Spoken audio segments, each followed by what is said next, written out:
Greetings. In this video, I want to comment on a reference to Whydah, which is found in Léon Malavialle's work titled Le Dahomey. And now, just to be clear, I personally was not involved in past debates over Whydah and whether or not the residents there were from the tribe of Judah or Israelites in general or whatever, though I had seen some of that debate. And honestly, from the little bit that I saw, it honestly wasn't my cup of tea. For example, perhaps it's worth noting that I personally am wary of attempts to establish what may or may not have been in the area's past based on the familiarity or the lack of familiarity which was possessed by certain current residents, right? In other words, interviewing a current resident who is unfamiliar with the claims being made about Whydah's past doesn't necessarily strike me as establishing the relevant claims as false. And for a soft analogy in that regard, I personally have met men who are in their 40s, they're like 45 years old, who were born and raised in Newark, New Jersey, yet who had no idea that Newark used to have a Chinatown, right? And that's a point of interest to me because my own grandfather lived in Newark's Chinatown in the 30s. Now, that seems like a weird segue, but the point of the analogy is that someone can be born and raised in an area and yet be unfamiliar with what was in that area less than a century prior. So, of course, people can be unfamiliar with what was in an area several centuries prior to their time there, right? But that said, while my impression from an admittedly peripheral glance is that the Whydah debate has largely ground to a halt, it seems to me that a number of people are still citing specifically the reference from Malavialle's Le Dahomey. And that's the reference that we'll be looking at in this brief video. And I've seen it come up a couple times on Berean TV over the last month, and I've also seen it turn up in discussions on Facebook as well over the last month. And I'll link to a couple of examples in the description of this video.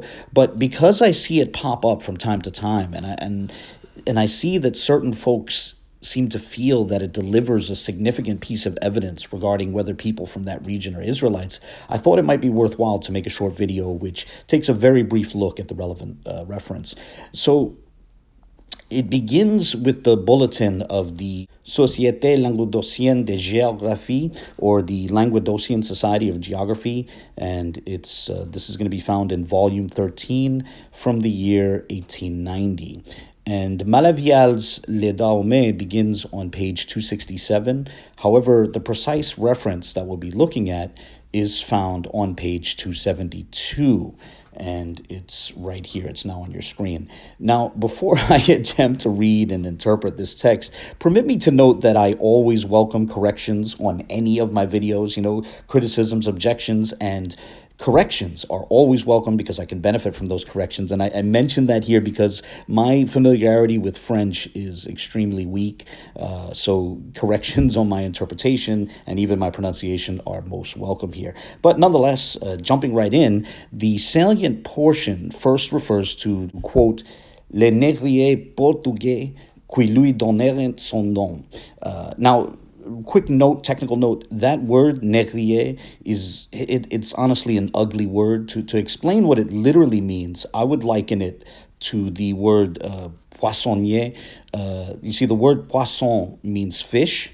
And so a poissonnier is a fishmonger, a person who sells and handles fish, right? Essentially a person who traffics in fish. And so following that model, I'm sorry to say that this word, négrier, is a person who traffics in human beings, a human trafficker whose victims are quote-unquote black, with the relevant base French term itself being a slur.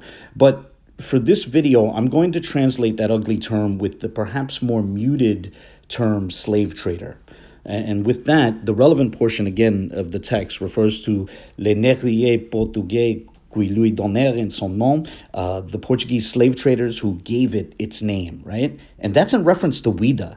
It's stating that the Portuguese slave traders were the ones who gave the place its names, not the locals. So according to this source, even if there was a reference to Judah intended in the name, it does not seem that the reference came from the inhabitants, but rather from the Portuguese. Now, I'm not saying you have to agree with this source, but that is what it's saying. And if you feel the source is wrong, and that's your right, if you feel the source is wrong in this regard, perhaps that brings us to a more mature place where we can question sources and question how they reach the conclusions that they put forth. But nonetheless, continuing on, the text reads, Ses habitants étaient les Judaïques. The inhabitants were called Judaics. And it's interesting that the author put that word, Judaic, it put that word in what's known as guillemets. Those are those little angle brackets which work like quotation marks. And one has to wonder why the author chose to put it in within those angle brackets, within those guillemets. I would propose that the author did that to make clear that he was not endorsing the claim, rather he was merely reporting it. And another possibility is that those angle brackets, those guillemets, were used to convey that the designation was not entirely serious, perhaps. But nonetheless, let's keep that on the table for a moment. The text continues, quote, Et on les considérait en effet comme un reste des tribus dispersées d'Israël. And they were considered, in effect, like a remnant of the dispersed tribes of Israel. So to recap, this work says that the Portuguese slave traders gave the place its name.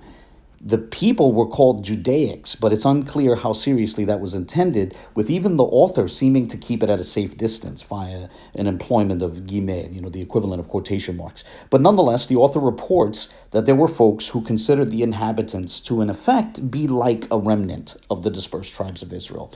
And, when really taking a moment to look at this text with a serious, sober eye, it doesn't seem to be quite the smoking gun that some on social media think it is, right? It honestly tells us literally nothing about the lineages of the inhabitants.